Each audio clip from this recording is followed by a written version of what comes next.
আসসালামু আলাইকুম, কি অবস্থা সবার? আশা করি সকলে ভালো আছেন। আলহামদুলিল্লাহ, আমি অনেক ভালো আছি।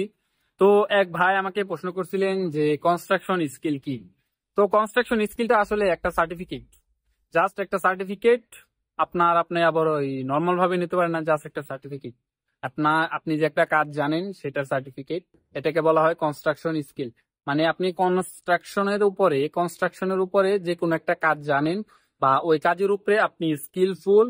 যে সার্টিফিকেটটা আপনি পাবেন সেটা হলো কনস্ট্রাকশন স্কিল। তো সিঙ্গাপুরে এই কনস্ট্রাকশন স্কিলটা খুবই ইম্পর্টেন্ট, খুবই ইম্পর্টেন্ট বলতে খুবই ইম্পর্টেন্ট। আপনার যখন একটা কনস্ট্রাকশন স্কিল থাকবে, আপনি খুব কম খরচে বারবার সিঙ্গাপুর আসতে পারবেন। কিন্তু আপনার যখন একটা কনস্ট্রাকশন স্কিল থাকবে না, বা আপনি আনস্কিল, মানে আপনার কোনো স্কিল সার্টিফিকেট নাই, তো ওই সময় আপনি সিঙ্গাপুরে আসতে গেলে আপনি কনস্ট্রাকশনে কাজ করতে পারবেন না।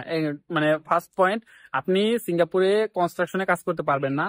আপনার কাজ করতে হবে সার্ভিস সেক্টর, অথবা পিসিএম সেক্টর, অথবা আপনার যে ইগুলা আছে ওই কি বলে গার্ডেন সেক্টর বা রেস্টুরেন্ট, ফ্যাক্টরি, এসবে। তো রেস্টুরেন্টে কাজ সচরাচর পাওয়া যায় না, এটা মানে আশা করা একদম মনে করেন যে বিলাসিতার মতো। তো যাই হোক, আপনার যে কনস্ট্রাকশন স্কিলটা, তো এই স্কিলটা যখন আপনার থাকবে, আপনি খুব কম খরচে সিঙ্গাপুর আসতে পারবেন বারবার। আপনি সিঙ্গাপুর 1 বছর থেকে চলে গেলেন, পরের বার আবার সিঙ্গাপুর আসতে গেলে আপনার দেখবেন যে সর্বোচ্চ 2 লাখ টাকা খরচ হতে পারে।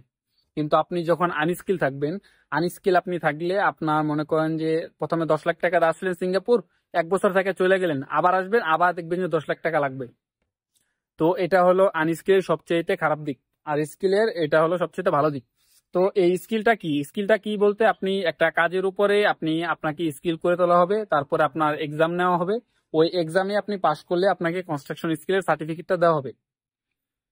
যেমন ইলেকট্রিক্যাল আছে, প্লাম্বিং আছে, এয়ারকন আছে, রিভার ফর্মওয়ার্ক আছে, সবকিছুই কনস্ট্রাকশনের আন্ডারে। সবকিছুই কনস্ট্রাকশনের আন্ডারে। দেখুন, নর্মালি একটা জিনিস চিন্তা করেন, আপনি একটা ইলেকট্রিক্যাল কোম্পানিতে আসবেন একজন ইলেকট্রিশিয়ান হিসেবে। তো আপনি একটা লাইট কিভাবে লাগাতে হয় সেটা জানেন না। তো আপনাকে কোম্পানি মানে লাভটা হবে কি কোম্পানির, আমাকে এই জিনিসটা একটু বলবেন। আর যে আপনার যখন একটা স্কিল থাকবে, ওই ইলেকট্রিক্যাল উপরে যখন আপনার একটা স্কিল থাকবে, তো তখন আপনার ওই মনে করেন যে আপনি আপনাকে লাইট কিভাবে লাগাতে হয় তো শিখাবেই, আপনাকে অ্যাডভান্স কাজও শিখে তারপরে আপনার পরীক্ষা নেওয়ার পর, তারপরে আপনি পাশ করলে আপনাকে একটা সার্টিফিকেট দিবে। ওই সার্টিফিকেটের উপর ভিত্তি করে আপনি একজন ইলেকট্রিশিয়ান হিসেবে সিঙ্গাপুরে আসতে পারবেন, একজন জেনারেল ওয়ার্কার হিসেবে, নট ইলেকট্রিশিয়ান মানে প্রো লেভেলের ইলেকট্রিশিয়ান। তো একজন জেনারেল ওয়ার্কার হিসেবে আপনি সিঙ্গাপুরে আসতে পারবেন। তো এটা হলো কনস্ট্রাকশন স্কিল। তো আরো যদি কোনো কিছু জানা থাকে আপনারা আমাকে কমেন্ট করতে পারেন। আমি চাইলে এই যে এক ভাই যে প্রশ্ন করছিল যে কনস্ট্রাকশন স্কিল কি, আমি চাইলে এটা কমেন্টে উত্তর দিতে পারতাম। কিন্তু আমি চিন্তা করলাম যে না, ওনার মতো অনেকে থাকতে পারে যে কনস্ট্রাকশন স্কিল কি জানে না। তো আমি একটা ডেডিকেটেড ভিডিও দিই, তো যার কারণে ডেডিকেটেড ভিডিওটা করা। তো আপনাদের যদি ভিডিওটি ভালো লেগে থাকে অবশ্যই লাইক কমেন্ট শেয়ার করবেন। আর যদি ভালো না লেগে থাকে বা কোনো উপকারে না আসে, আপনারা চাইলে ডিসলাইক করতে পারেন। আর চ্যানেলটা অবশ্যই সাবস্ক্রাইব করে রাখবেন, আমি ভিডিও আপলোড দেওয়ার সাথে সাথে, যাতে আপনাদের নোটিফিকেশনটা চলে যায়। তো ভালো থাকবেন সবাই। আসসালামু আলাইকুম, আজকের ভিডিও এই পর্যন্তই।